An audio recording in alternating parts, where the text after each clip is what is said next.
ज़्यादातर long relationship में 2 से 5 साल के बाद उनके पास बातें ख़त्म हो जाती है।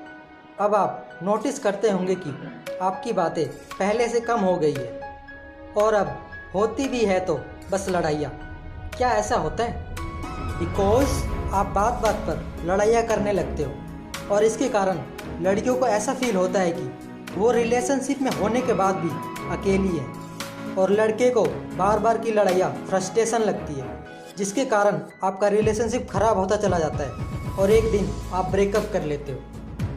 और ये चीज़ आजकल बहुत कॉमन हो गई है। लड़कियां 2 सबसे बड़ी कंप्लेन करती है। फर्स्ट, वो मेरे लिए कभी नहीं रहता।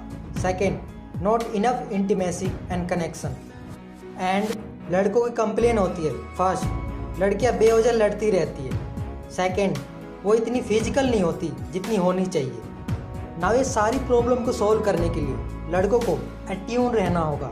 मीन्स मैक्सिमम लड़कियां जब लड़कों से बात करती है, प्रॉब्लम बताती है, अपसेट रहती है, तो लड़के इन 5 चीज़ों में से कुछ करने की कोशिश करते हैं। फर्स्ट, मिनिमाइज देम, मतलब वो प्रॉब्लम को ऐसा बोलते हैं जैसे ये प्रॉब्लम है ही नहीं, ये तो छोटी सी बात है। सेकेंड, फिक्स देम, मतलब एक सिंपल सा सॉल्यूशन दे देते हैं। थर्ड, डिस्ट्रैक्ट, वो प्रॉब्लम को भूल जाने को बोलते हैं। फोर्थ, मेक फन, मतलब उनका मजाक उड़ाते हैं। फिफ्थ, इग्नोर, वो कम्प्लीटली बात को इग्नोर करते हैं। ये 5 तरीके बेकार होते हैं लड़कियों के लिए। तो क्या करे भैया? तो जब भी आपको कोई लड़की प्रॉब्लम बताए या अपसेट हो तो आप अट्यून हो जाओ, जहाँ ए का मतलब है give her undivided attention. Example, जब आपकी पार्टनर कोई बात करती है तो आप मोबाइल में रहने के बजाय और बस हम करने के बजाय मोबाइल को साइड में रखो एंड उससे एक्चुअली में बात करो। और अगर आपको लगता है आपकी पार्टनर जो बात कर रही है वो लॉजिकल नहीं है तो आप उनकी बात को सुनो।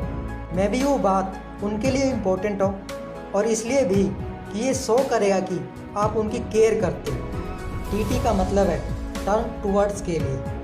कोई भी लड़की या कोई भी इंसान किसी से बात करता है तो वो एक्सपेक्ट करता है वो फेस टू फेस बात करे। स्पेशली जब आप अपने पार्टनर से बात कर रहे हो तो उनकी आंखों में आंख डाल के बात करो। इससे आप उनकी बातों में इंटरेस्ट लोगे और ये चीज़ उसे बहुत स्पेशल फील कराएगी। यू का मतलब है अंडरस्टैंड। देखो, कोई फ़र्क नहीं पड़ता आपकी पार्टनर आपसे क्या बात कर रही है, कौन सी बात कर रही है। जो चीज़ सबसे ज़्यादा मैटर करती है वो होती है अंडरस्टैंडिंग।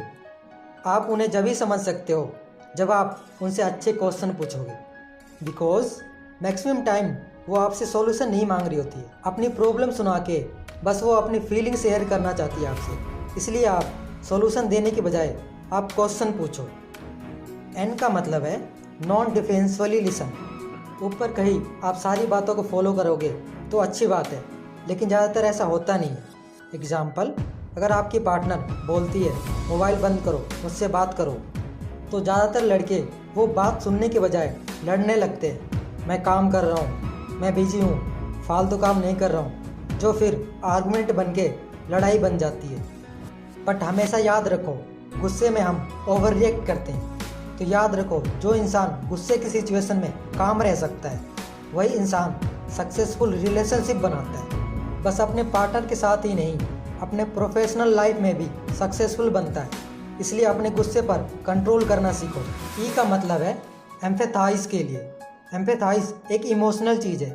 इसमें आपको फील करना है आपकी पार्टनर क्या फील कर रही है, बिना ये सोचे कि वो सही है या गलत। आपको उनके सैडनेस, गुस्से को फील करना है। यहाँ आपको उनको फील करना चाहिए कि आप समझते हो वो कैसा फील कर रही है। ये चीज़ काफ़ी मैजिकल होती है किसी भी रिलेशनशिप को स्ट्रॉन्ग बनाने के लिए। अगर आप ये सब करोगे तो आप रिलेशनशिप की हर प्रॉब्लम को चुटकियों में सॉल्व कर दोगे। अपना कीमती टाइम देने के लिए धन्यवाद। Think positive, be motivate.